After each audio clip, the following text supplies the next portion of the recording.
Step onto a bathroom scale. The number it shows feels like your weight, like gravity itself.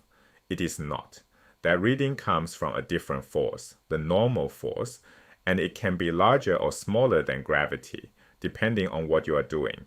Let us untangle the contact force and see why the normal force is not the same as weight.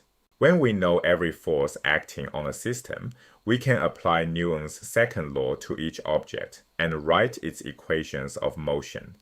But those equations are not always independent because the motion is often limited by equations of constraint. Alongside them act forces of constraint. A constraint force is not known beforehand and it obeys no simple force law. It is defined only by its effect on the motion. Picture four cases: a block sliding down an incline, a particle sliding over a sphere until it flies off, gas molecules trapped inside a sealed vessel, and a bead sliding outward along a spinning rod. In each one, something must push to enforce the constraint. The most familiar constraint forces are contact forces: pushing, lifting, pulling. Rest your hand on the table. The atoms in your hand and the atoms in the table meet. Press harder and they crowd together. Their electrons repel, and the table pushes your hand back. By Newton's third law, the force of your hand on the table is equal in magnitude and opposite in direction to the force of the table on your hand. Push harder still, and that force grows. The table is simply responding to you. That force of the table on your hand is the contact force. It has two parts. Push straight down and the table pushes back perpendicular to its surface. That perpendicular part is the normal force. Now slide your hand gently forward. You feel a resistance dragging along a surface opposite to your motion. That tangential part is the friction force. So the contact force equals the normal force plus the friction force. These are not two separate forces. They are simply the perpendicular and the parallel components of one single contact force. And that force is really spread over every point of contact, though for most problems we treat it as acting at a single point. Now count every force on your hand as you press down and forward. There are three: the contact force from the table pointing up and forward, the force of your forearm, angled down and back, driving your hand, and the gravitational force of the earth pulling straight down. Here is the crucial point. How big the normal and the friction parts turn out to be depends entirely on how hard and in which direction you push. Their magnitudes are not fixed by any force law. They adjust to whatever the motion demands. That responsiveness is the signature of a constraint force. Here is a concrete example. Hold a block at rest in your open hand. You feel its weight pressing on your palm. What is really going on? Two forces act on the block. Gravity pulls it downward with a force equal to its mass times the gravitational acceleration, m times g. Your hand pushes upward with a contact force.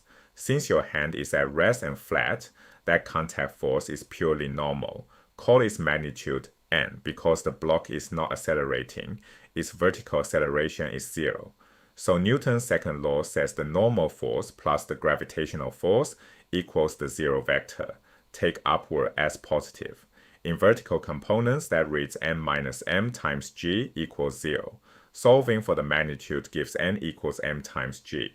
So here the normal force exactly balances gravity, and its magnitude equals m times g. But keep the reason in mind. This holds only because the block is at rest.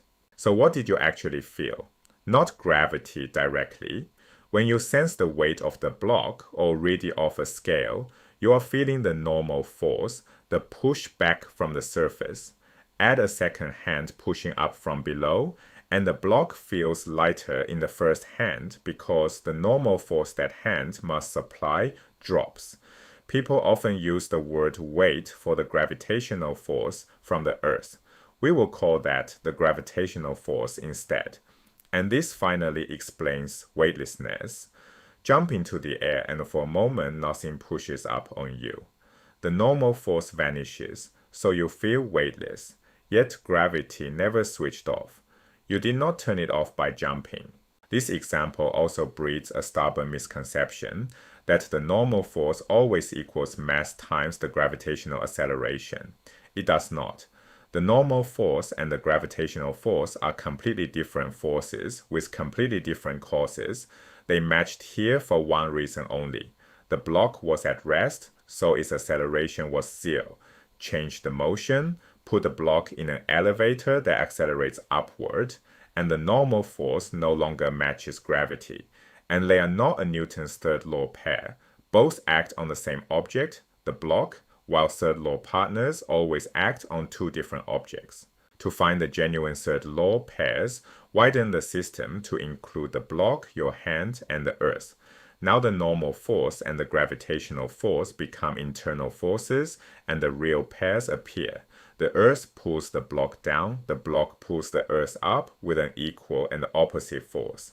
That is one pair. Your hand pushes up on the block pushes down on your hand with an equal and opposite force. That is a second pair. The earth and your hand attract each other. A third pair. Every one of these pairs acts on two different bodies. The forearm still holds your hand up from outside the system, so it stays an external force. Pull it together. Constraint forces are defined by their effect on motion, not by any formula, and their strength adjusts to how you push. The contact force between surfaces splits into a normal part, perpendicular, and a friction part, tangential. And the normal force is not weight. It equals the gravitational force only in the special case of no acceleration. Feel the scale, and you are feeling the normal force answering back. To practice what you just learned, this course has free exercises and AI graded feedback on ludium.ai. The link is in the description.